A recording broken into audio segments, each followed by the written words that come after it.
send me some sorry lines. Hi, I'm Kira. And I'm Ilysa. You're watching episode 6 of Polymer Clay TV, and today we're going to talk about jewelry, which is a very popular thing that people like to make from polymer clay. So we're going to show you how to make pendants from a stamped image. And we have chosen this stamp by Stamp Zia, and we really like it because it has 8 different designs on it.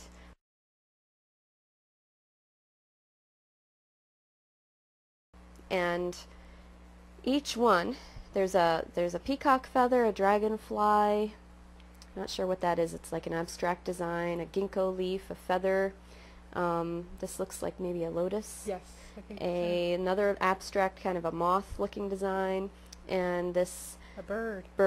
It looks heron, like maybe. a crane or a Or heron. crane, yeah. Mhm.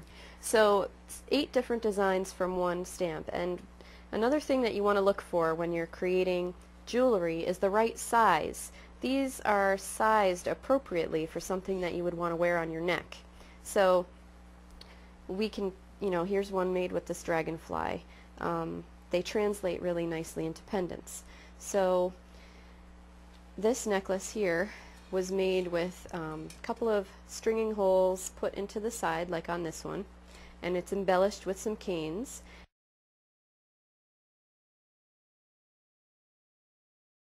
And we're going to go into all of the different techniques you've learned so far. You can stamp these with inks, you can rub pigments onto them, put little cane pieces on there, anything you want to do. Here, this one actually has some holes poked into it to add to the design of the outside frame that was put around it.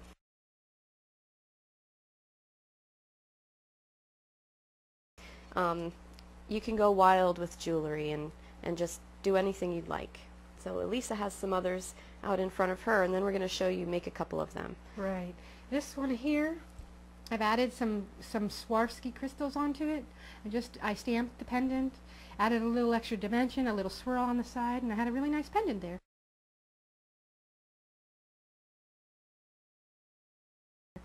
And actually I had to add a little extra clay on the back because I wanted to poke a hole going through this way. And in order to do that, I had to make sure it was thick enough so it wouldn't break. I don't want to take a chance of it breaking by being too thin. So that's that one. Here's that crane Kira showed you.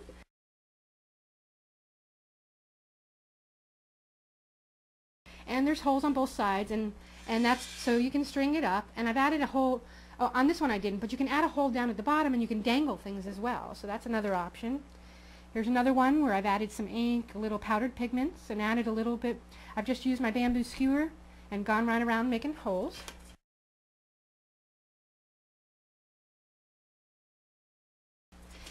This one, I've added a little clay around the edge and used my bamboo skewer to just kind of push in on it to get this neat effect.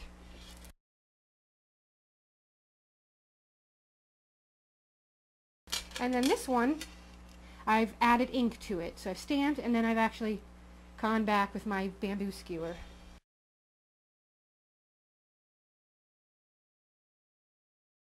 So Kira's going to show you how we made one of those pendants. Yep, and I'm going to do this dragonfly.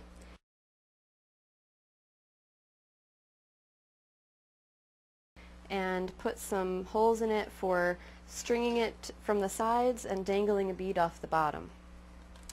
So first I've got a mix of pearl and silver clay that turns into a nice kind of light silver, and I've already kneaded it up and gotten it nice and warm to work with, and I'm just going to roll it into a somewhat thick piece here. Yes, you want to, if you're going to be adding that hole from the side like I did, you want to use a thicker piece. Right. But if you're going to punch the holes into it yourself, you can go a little thinner because we're using Primo brand clay, and Primo still remains flexible, so it's very much less likely to break. Right.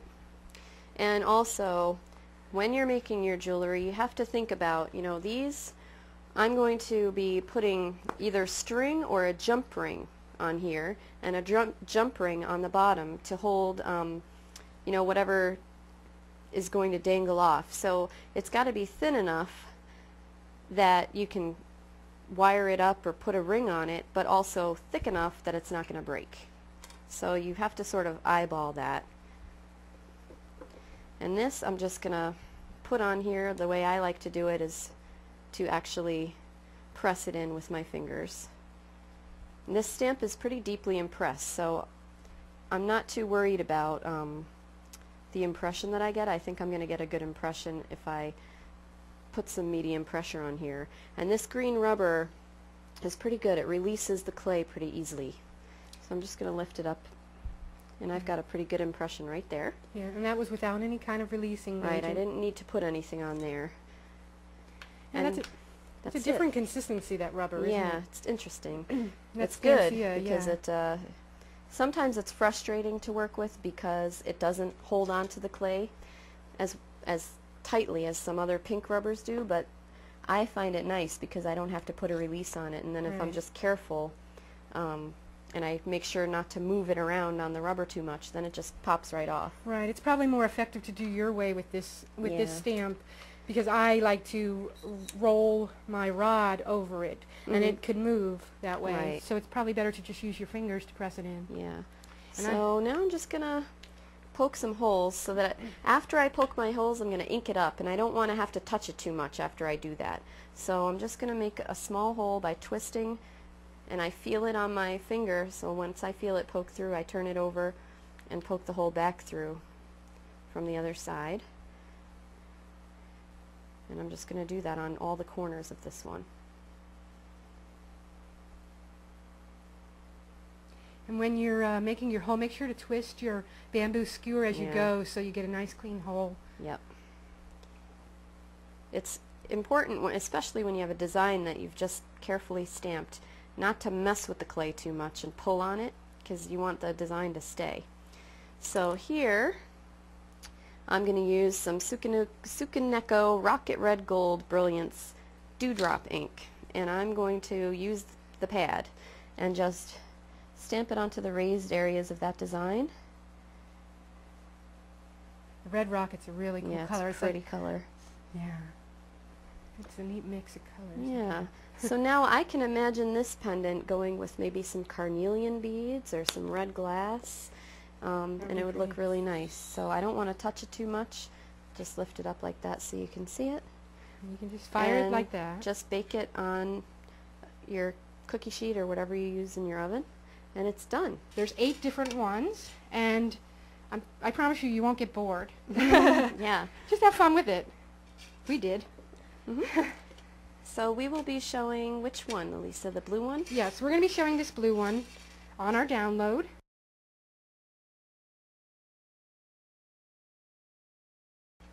And you can find that at polymerclayproductions.com.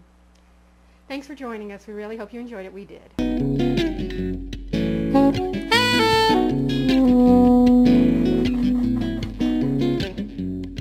You send me some sorry lines, but passion undying, that the oceans can't subside. The storm blew from behind with all of your lies. You pushed me aside. I traveled the world for you, straight like a fool, and the cold-bone truth. Nobody wants to know, nobody knows me, no, nobody even cares, no, no. I see a scream, shout and mourn, cry in a hushed tone, and I struggle for air. Rougher seas, dark shade of blue, the frozen winds of my solitude, a sudden turn of the sail.